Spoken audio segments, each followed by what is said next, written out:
महंत नामदेव महाराज शास्त्री यांची टीव्हीवरती प्रतिक्रिया पाहून एक प्रतिक्रिया दिली होती। संविधानिक मार्गाने त्या ठिकाणी प्रतिक्रिया दिली होती, परंतु ती प्रतिक्रिया ज्यावेळेस प्रसारमाध्यमांच्या समोर आली त्यावेळेस मात्र महाराष्ट्रभरातून महंत नामदेव महाराज शास्त्री यांचे अनुयायांचे फोन यायला लागले की तुम्ही शास्त्रींच्या विरोधात बोलतात, तुमची तेवढी लायकी आहे का, तुमची कुवत आहे का, तुम्हाला बघतोत मारतोत, अशा प्रचंड जीवे मारण्याच्या धमक्या दिल्या। मग ज्या अनोन नंबरवरून मला फोन आले, मला प्रचंड मानसिक त्रास झाला। म्हणजे तू कुठं सापड, तू महाराष्ट्रात कुठं फिर, तुला मारूनच टाकणार, अशा प्रचंड तीव्र म्हणजे जीवे मारण्याच्या धमक्या आल्या। मी आज अशी रितसर तक्रार दाखल केली, जे मोबाईल नंबरवरून आली, जी व्हिडिओ रेकॉर्डिंग आली ती रेकॉर्डिंग मी रितसर इथं SP ऑफिसला जोडून दिलेली आहे। आणि जर उद्याच्याला माझ्या जीविताला काही जर धोका झाला तर महंत नामदेव शास्त्री महाराज व यांचे अनुयायी हे सर्व, माझ्या जीविताला काही जर धोका झाला तर याला सर्वस्वी जबाबदार नामदेव महाराज शास्त्री राहतील। नेमकं कशामुळे धमकी देतात आणि हे धमकी देण्याचा उद्देश काय आहे? कोणत्या शब्दामध्ये धमकी देतात?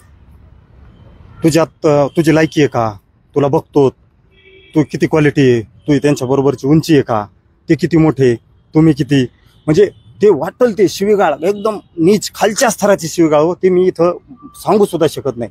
म्हणजे इतकी वेदनादायक की सांगू नका। आणि मी महंत नामदेव महाराज शास्त्रींचा कालही आदर करत होतो साहेब, आजही आदर करतोय, उद्याही करतोय। ते वारकरी संप्रदायाचे उच्चस्थानी असणारी व्यक्ती आहे, पण मी एक वारकरी म्हणून प्रवचनकार म्हणून मी त्यांचं अत्यंत आदर करून मी प्रतिक्रिया प्रसारमाध्यमासमोर दिली होती संविधानिक मार्गाने।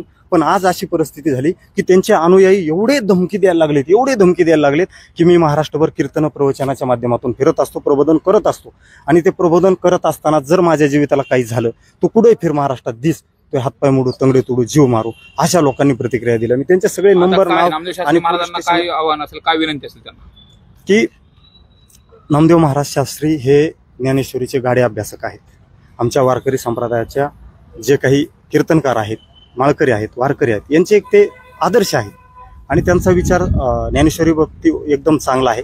परंतु त्यांनी त्या अनुयायांना किंवा महाराष्ट्रातील वारकऱ्यांच्या ज्या भावना दुखावलेल्या आहेत त्या भावना संदर्भात त्यांनी नक्कीच एखाद्या म्हणजे अप्रत्यक्षपणे वेगवेगळे मतं मानणं हे योग्य नाही। त्यांनी तुमच्या बाबतीत काय केलं पाहिजे, अनुयायाला आवरलं पाहिजे? नक्कीच त्यांनी ते महंत म्हणून त्यांनी नक्कीच सांगितलं पाहिजे की एक वारकरी संप्रदायातले झांजे महाराज यांनी जी मी प्रतिक्रिया दिली ती संविधानिक दिलेली आहे, आणि जर मी चुकीची दिली असली, संविधानिक नसली, तर रितसर कायद्याच्या मार्गाने माझ्यावरती रितसर गुन्हे दाखल करावेत त्यांच्या अनुयायांनी। मी त्याला विरोध केलेला नाही, परंतु मला जीवे मारण्याची धमकी देणं, मला तुला फिरू देणार नाही, तुझे हातपाय तोडू, तुझी लायकी नाही, हे बोलणं मात्र नामदेव महाराज शास्त्रींनी त्यांच्या अनुयायांना सांगावं की बाबांनो, संविधानिक मार्गाने जे करायचे, इथं लोकशाही आहे, मी एक साधारण त्या ठिकाणी वारकरी आहे, कीर्तनकार आहे, तर माझ्या प्रतिक्रियेचं नामदेव महाराज शास्त्रींनी उत्तर द्यावं, आपल्या अनुयायांना आव्हान करावं।